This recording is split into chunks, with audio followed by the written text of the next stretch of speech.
What is going on, everybody? Thank you so much for joining yours truly, Ryan Caligiuri, on this week's episode of the Cut the Crap Show, where every single week I'm reading a book, condensing that book down to its core golden nuggets, and every single week all I'm trying to do is save you some time, bring you some information that can spark change in your life. I'm trying to help you build resilience and help you create your 8. Now, some of you are wondering maybe what Create Your 8 is all about, and if you don't know what it's about, then I'll tell you to go and listen to... What episode was that? That was episode 147 of the Cut the Crap Show, February 4th, where I introduced Create Your 8.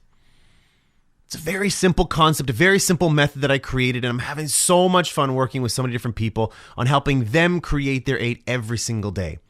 Help them fight stress, help them fight anxiety, help them achieve goals that maybe they didn't think were possible. Help them weather the storm of the challenges, the stressors, the problems they're having. Help them get back to living their most enthusiastic, most optimistic, most positive life possible. I'm having a blast doing it, and if it's something that you're interested in, please just send me an email through the website. Let me know if you're interested. If you want to talk to me about it, I'd be happy to talk to you about it. But just a few shout outs. I don't do this enough. I really don't do this enough. I get so many people who contact me and they thank me for the work that I'm doing on the show. And I've got to tell you, it just means so much to me. And for everyone that I write back, and I try to write back as many as possible, but for everybody that I write back, you know how much I appreciate it. You know how much it means to me. So just a few shout outs. First off, shout out to my man, Matt Devitt. Matt Devitt, man that's absolutely killing it. He's focusing on creating his 8 every single day. Absolutely love it. Michael Morris. Michael, thank you so much for reaching out to me this week, and I'm happy to be starting to work with you on helping you create your 8. An absolute blast. Thank you so much to Paul Schatz. Paul, thank you so much for the quick message on the website the other day. It really means a lot to me. Who else we got here? Man, we got somebody from my own backyard. Peter Boylo. Peter, thank you so much for reaching out, man. I got to tell you, I'm going to reach out to you in the next little while. I got your email. I read it. I just haven't had a chance to respond yet, but don't worry. I'm going to be responding back. Thank you to Tracy from China. Really appreciate that. Oh, gotta shout out my man Curtis from Australia. Curtis, hope you're doing well, my man. It's just so many people here. It's unbelievable. I get overwhelmed with how many folks reach out to me. Troy from Costa Rica, thank you so much. Of course, I gotta shout out my man Dave. Sainty, what's going on? Mrs. Sainty, what's going on? Of course, Sarah, my good friends out in the UK there. Anyways, there's so many different people that reach out to me on a regular basis and tell me how much they love the show, and it truly means a lot to me. And the reason why I'm saying that too is because it means a lot to me. Oh, you know what? It's funny. I gotta shout out my girl here. Hold on a second. Jayhan, come on. Thank you so much to all of you folks who reach out to me. Those are just a small little handful, but continue to reach out. I'll give these fan shout outs at the beginning of every show because it truly means a lot to me, and I just want to give it back and let you know that I'm listening, that I hear it, and that I appreciate it. But I didn't have a podcast this past week because I ended up hurting my back. My back's been hurting quite a bit over the past 2 months, and it's been kind of an issue where it's tough for me to stand up straight. I wake up in the morning and I have this just pain that radiates from my hip or from my back into my hip, into my quad, all the way down to my shin. I'm telling you, it's painful. And if I didn't fight for actual full contact fighting, if I wasn't a full contact fighter for 12 to 15 years of my life, this pain would probably just beat the heck out of me. But because I'm used to dealing with some pain, I'm able to kind of weather it through. But I just kind of toughed it out, kind of rubbed dirt on it and moved on. But now I'm getting some physio for it. And this past week was really, really tough. The pain was really, really bad. And I ended up canceling a whole bunch of my meetings because I was just having some issues with it. And but now I'm getting back to health. I'm focusing on really just doubling down on physio, removing the pain, and really just getting myself back to where I was before. So it's just a slow process, but we all go through our different challenges. Again, it's not a setback, it's a set up. This is now teaching. Well, here you go. I'll share it with you right now. You say, how is this back pain a setup, Ryan? It's a pain in the ass. It's slowing you down. It's hurting you. It's causing you pain. It's making you frustrated. Yeah, if I focus on that. But that's not what I'm doing. I'm not looking at it from a negative perspective. I'm looking at it from a positive perspective, a practical positivity. Not just, I'm in pain, but man, I'm loving life. That doesn't make sense. Deal with the pain. So the setup from this is that I'm learning more about my body. I'm learning to take better care of my body through new stretches. I didn't stretch that much. Yes, I work out a lot, but I didn't stretch. So now I'm appreciating yoga. I'm appreciating stretching. I'm learning more about my body through physiotherapy, through different stretching, which stretches activate certain muscles, which stretches impact certain parts of my back.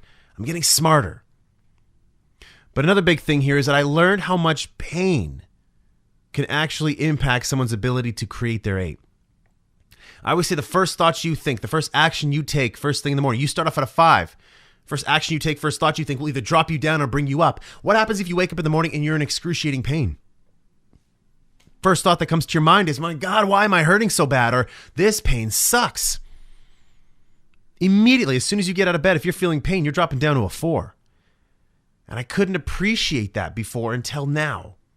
And so now I understand the importance of health, the importance of pain. And if any of my clients are going through pain, that's step 1. How do we reduce the pain? Because if you're in constant pain, it's going to make it hard for you to create your 8 every day. So there's a lot of positive things I take from this. But again, I just want to say thank you to every single one of you. When I put that message out there on Instagram, so many of you responded back with DMs, with text messages, with emails, phone calls. And it truly means a lot to me. So thank you so much for caring, and thank you so much for your support. This community means everything to me. It really does. The community that we're forming, the friendships I'm forming with all of you, that's what this whole damn thing is about.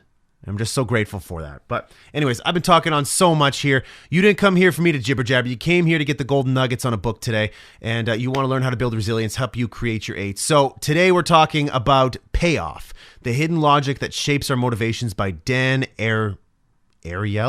Ariely works for me. I'm not really too sure how to pronounce his last name, but Dan Ariely, he's a professor, Duke professor of psychology and behavioral economics at Duke University, and he's the founder of the Center for Advanced Hindsight and co-founder of Kema B-Works. So he's a very intelligent individual, and he wrote this book, which is all about understanding the logic of motivation, how it works. Motivation's key. You need to be motivated. And I went on this tangent not that long ago about Jocko Willink and Mel Robbins, who said that motivation was BS. I completely disagree with them. They don't understand what motivation is. Motivation is that salt in the water. It's a catalyst to help get you to a boil faster. It's not going to actually help you get from point A to point B, but it's going to help speed things up. It's going to help you get started faster. It's a little catalyst, that's all. But the key with motivation is understanding how to use it, understanding what motivation is, and understanding what true motivation is. How are you going to get yourself truly motivated from today, tomorrow, and onwards in the future? That's what this book's about, and that's what I want to bring to you. The one thing with this book, and again, it's one of the reasons why I created the show in the first place, is because there's not a lot of depth to the book. And that's no slight on Dan. It's no slight on Dan. The book had to be written because it provided a good stimulus to people who wanted to learn a little bit more about motivation. It's a little thin in depth in terms of what you're going to get from it, but I think what you're going to get from it is a key insight or 2 or 3 that I think could actually reshape how you think about motivation and maybe reshape how you focus on moving from point A to point B, or focus on how you create your 8. So anyways, why don't we crack right into this one? Again, this book is Payoff, the Hidden Logic That Shapes Our Motivations by Dan Ariely. Golden nugget number 1. So what do we got here? This right here, for anybody who's going through the Create Your 8 method right now and you're working with me, you know the very first module in Create Your 8 is purpose. Motivation is the result of several factors, but a sense of purpose tops the list. That's golden nugget number 1. Why do you do what you do? Why do you get up in the morning? Far too many of us are waking up in the morning because we have to go to work. We have to get a paycheck. That paycheck comes in, it pays for our life, pays for our, our mortgage, our car, our insurance, whatever. It pays for our social life. And that's why we work. That is a really crappy way to go through life. And you might say, well, Ryan, what's my other option? What's my other option? Your other option is to find purpose in the work that you're doing. If you don't find purpose, if all you're doing is working for a paycheck, then you got to find a new line of work.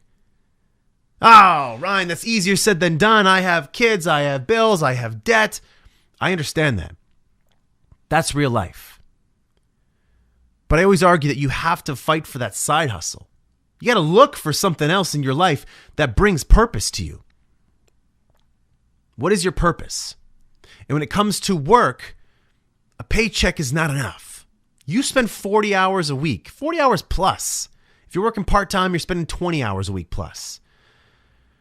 That's a whole bunch of time on something for just a payoff. It's not good enough. And you might say, well, Ryan, the way I justify it is I say, listen, the money that I make from this fuels my happiness because now I can support my children. I can support my family. I can save up for a vacation. And those are the things that add purpose to my life, my family, my kids, my hobbies, my spare time. Yes, that's true. Your family is a source of purpose. Your hobbies are absolutely a source of purpose. Your community contributions are absolutely a sense of purpose. I don't disagree with that. But don't give focus and attention to that purpose while ignoring the big one, which is the one you spend a whole bunch of time on, 40 plus hours a week, your work. Just because it's hard, it doesn't mean that you can't find purpose in it.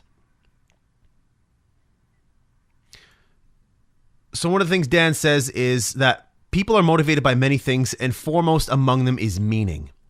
Just take a struggling young fashion designer who does everything herself, from designing the garment to making the pattern to sewing the final product. She works 18 hours a day and is stressed beyond belief, but she sticks to it for her because this is meaningful work. Now, when I talked about in a previous episode of Flow with Mihai Csikszentmihalyi, we talk about the process of flow. How do you get into flow? I think it's very hard to get into flow if you don't find meaning in your work, if you don't find purpose. And that's what I'm after. And I'll tell you, for so many years, just recently, maybe just realistically, I gotta say, maybe the last few years, I've started to find purpose in my work. And now, with Create Your 8, now I've found true purpose in my work. That's what I love doing. I've spent so many years focused on marketing and sales and product development, strategy, and I did all that stuff. It was for the paycheck, right? It was for the paycheck, and I got compensated very well for that. But did I find true meaning in my work? Not really. I was proud of what I did because I was very good at what I did. But it didn't really satisfy me to the core. It was just work. It was a means of getting paid. I had fun doing it. I love the fact that people enjoyed working with me, but it wasn't meaningful work. I didn't feel like I was leaving a legacy. When I talk about Create Your 8, that's the product of me constantly thinking, is this my purpose? Is this fulfilling to me? Is this truly something that I wake up in the morning and say, I need to spend more time on this? Is this something that first thing in the morning when I wake up, my eyes open, I say, I got to get out of bed and I got to do this? Or is it just I wake up and I'm like, all right, I got to do this today. When I found Create Your 8, I knew that was my purpose. When I was doing sales and marketing, training, and what have you, I woke up and I was like, it's just things I got to do today. And that's it. I just got to go through the motions. That's not what I'm after. And that's not what you're after. I'm kind of going a little bit of a long tangent here, but the long story short is you got to continue to ask yourself this question. What is my purpose? Is it what I'm doing now? How can I find purpose in what I'm doing? And if I can't, if it's just a paycheck, I need to look elsewhere. I need to start a side hustle. I need to find something that gives me purpose. And I don't know what that is yet, but I need to look for it. You're not going to know what it is, but open your mind up to possibilities and the possibilities will come to you. I know that sounds fluffy, but it's not. It's the reticular activating system in your brain that's getting activated, that's starting to look for opportunities now for things that might get you excited, that might fulfill you at a deeper level. So, when you're talking about purpose, the last thing I want to talk about here is there's purpose and happiness. That example there where the fashion designer, she was working 18 hours and she might not have been having a lot of fun doing it. She maybe wasn't happy completely, but she was finding meaning in her work. Why? Because it was tedious. It was hard. It was a grind. Right? But she did it still because she found it meaningful. And there's a difference between meaningful work and work that makes you happy, or something that makes you happy and something that fulfills you at a deeper level. Happiness, I can sit on the beach and drink pina coladas all day long and I'll be happy, but only for a short period of time. That'll get boring eventually. When it gets boring, I'm going to stop doing it because it's not fulfilling. It's not meaningful work. There's times where I'm grinding hours on end and it's hard work, but I'll tell you, at the end of the day, I feel a sense of accomplishment. And that's the biggest thing. So when I think about the work that I'm doing, am I feeling a sense of accomplishment? Is it hard work? Yes, it's hard work. Do I find that I'm leaving a legacy with it? Yes. Is it something I'm enjoying doing? Yes. A lot of times I am, sometimes I'm not. But it's fulfilling. And that's what I'm after. And that's what I'm trying to get you to get after. And that's what Dan wants you to get after.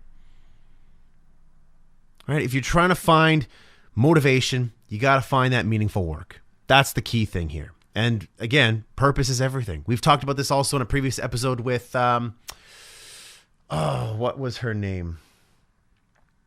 Oh, I forgot. She was the top golden nugget for 2018 as well. How could I forget this book? Hold on a second. I'm going to find it. It was a fantastic book, and I really love it. And it was one of her key pieces to living a meaningful life. There you go. The Power of Meaning by Emily Esfahani Smith, episode 103. She has 4 pieces that make up a meaningful life: belonging, transcendence, storytelling, and purpose. So it's a common theme. These people know what they're talking about. I know what I'm talking about. Try to look for your purpose. Golden nugget number 2. So this is an interesting one. Dan believes golden nugget number 2 is working towards goals you can achieve is highly motivating. So he uses the example in here of the Greek myth of Sisyphus. And Sisyphus was an individual who was essentially, what's the word? He was condemned or cursed, for example, of a task that had no end. He would have to push a boulder up a hill. And you probably heard about Sisyphus from Jocko Willink at the end of one of my podcast episodes here. You probably heard the story. Well, Sisyphus pushed the boulder up the hill, and as soon as he reached the top of the hill, that boulder would come down. He has to go back down. He has to push it up. And he was condemned to eternity to do this. He didn't feel like he was achieving anything, Sisyphus, but he had to do this. Achievement, feeling like you're achieving something, is a key to help keep you motivated. So again, now you're talking about Create Your 8. Module number 2 is all about goals. And a big piece about goals is what? SMART goals. And what does the A stand for? Achievable.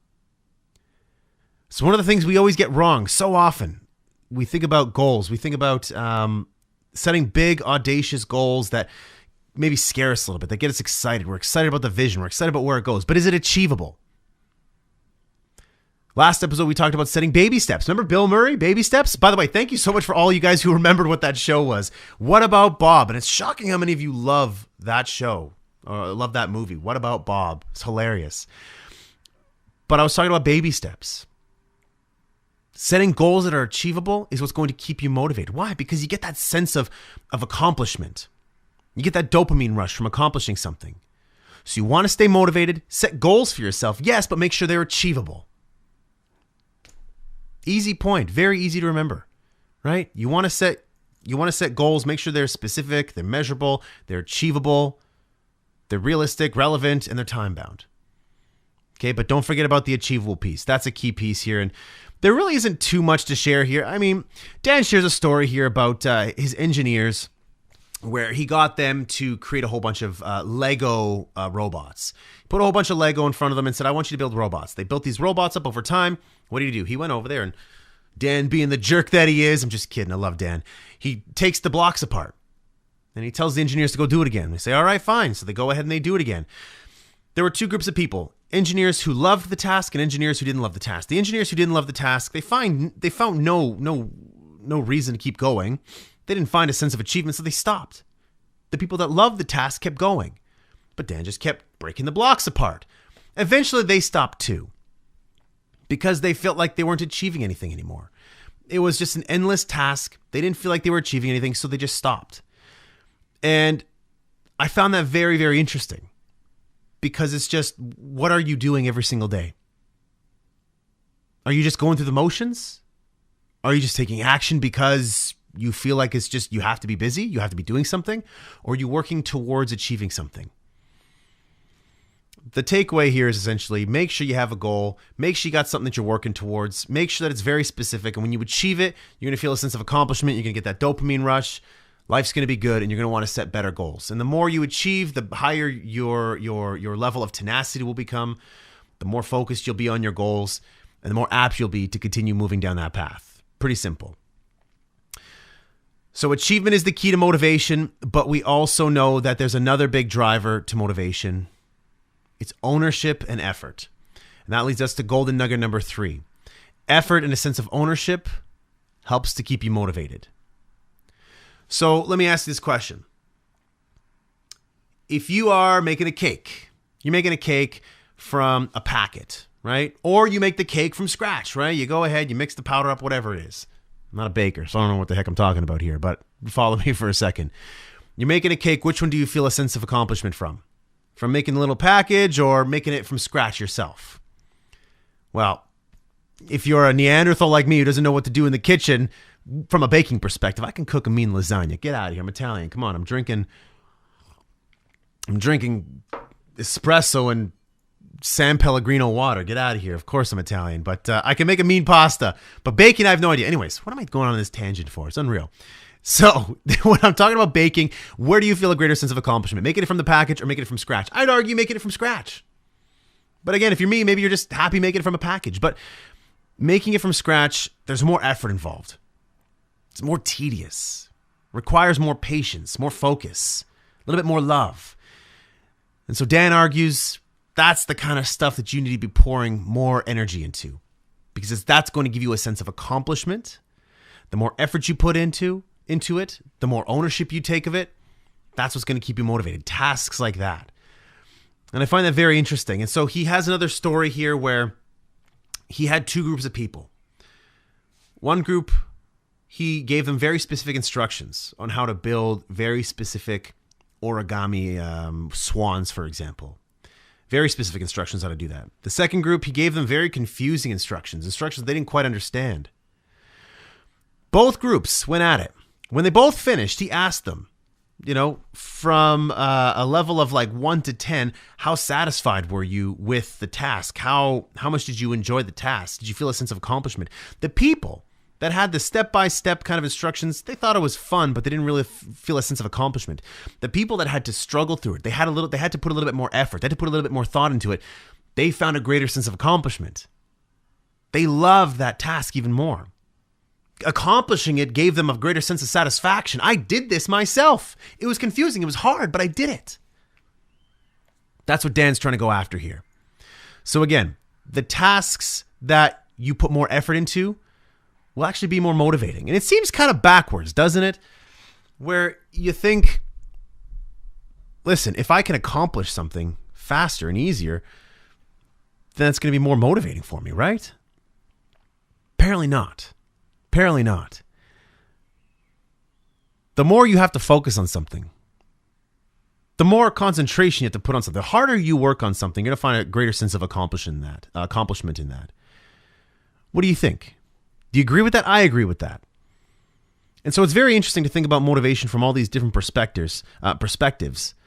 And that to me was an interesting one, where the more effort I put into something, the more motivated I am to keep going on it.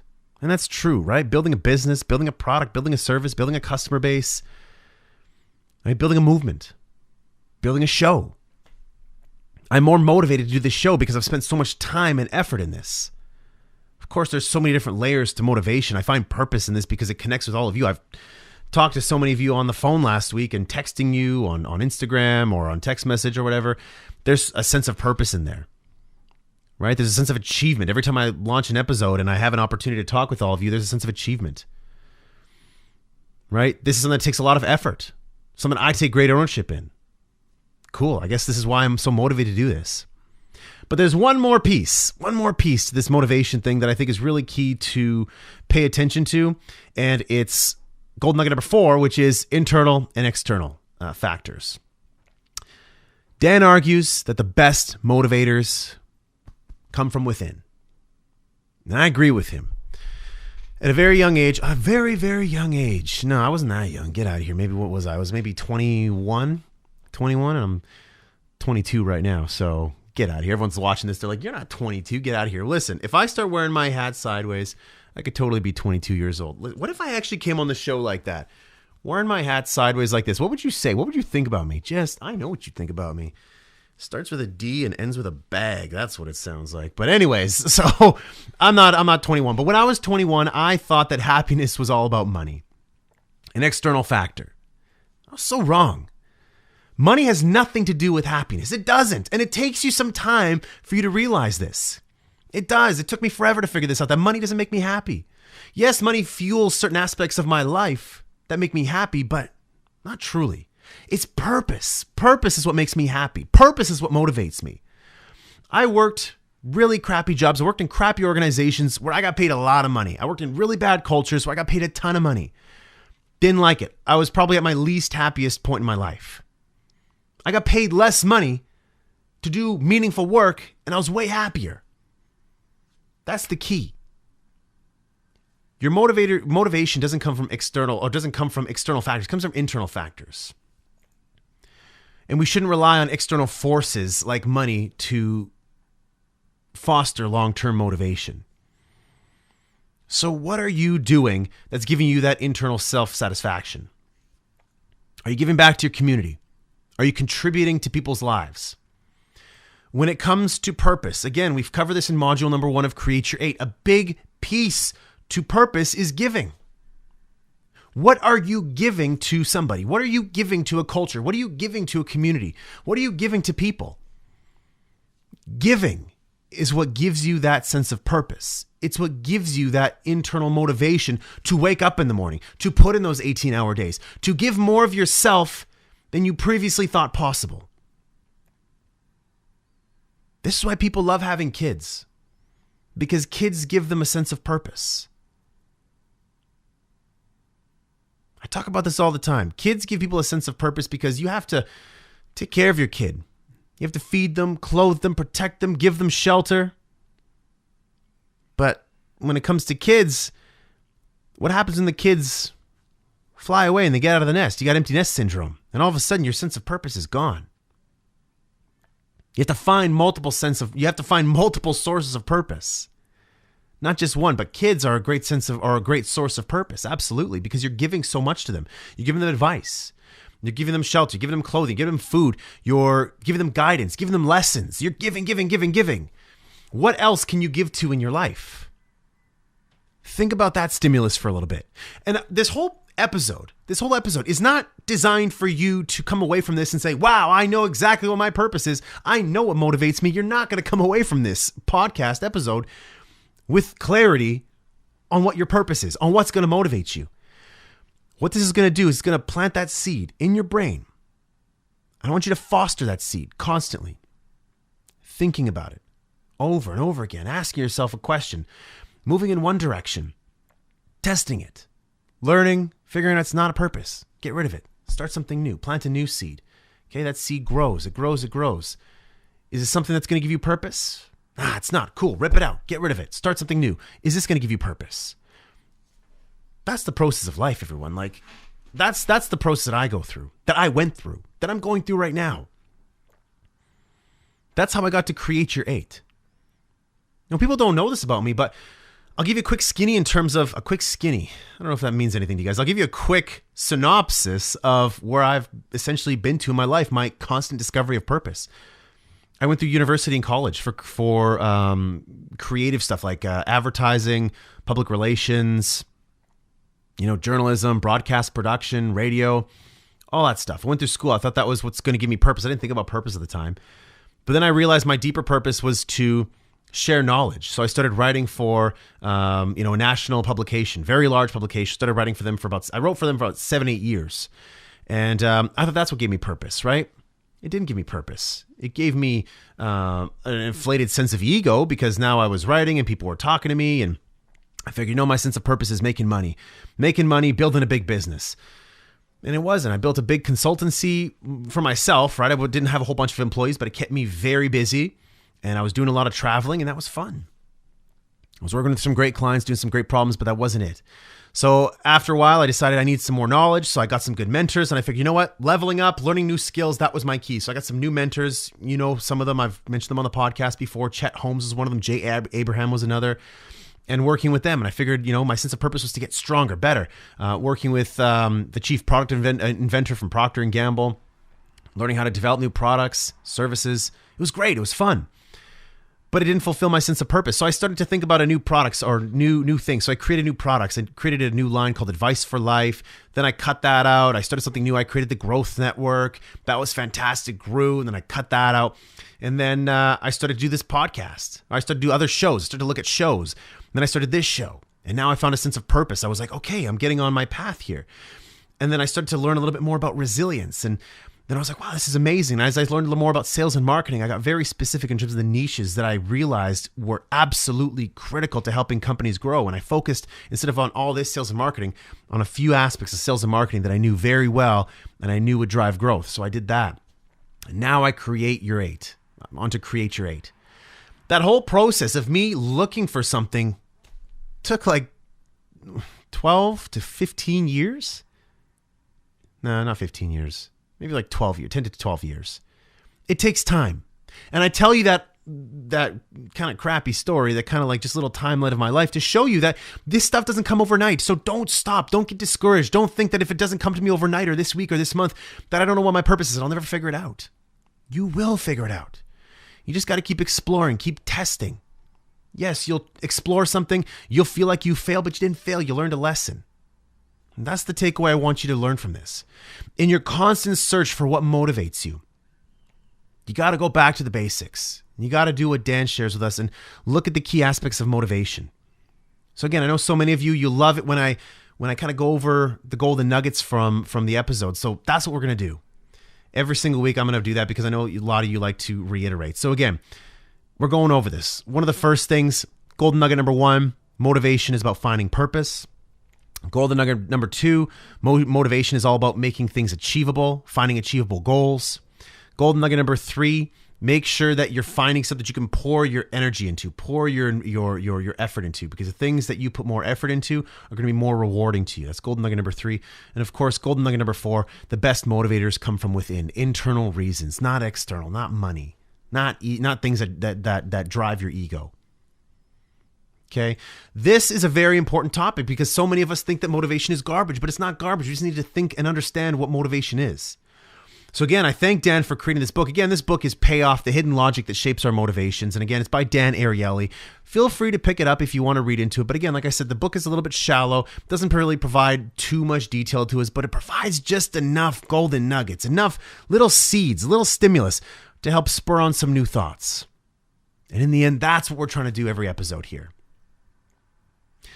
So that's a wrap, my friends. That is the book for this week. So thank you so much for tuning in. If you love this episode, if you found some sort of value, and even if it's just one golden nugget, do me a favor.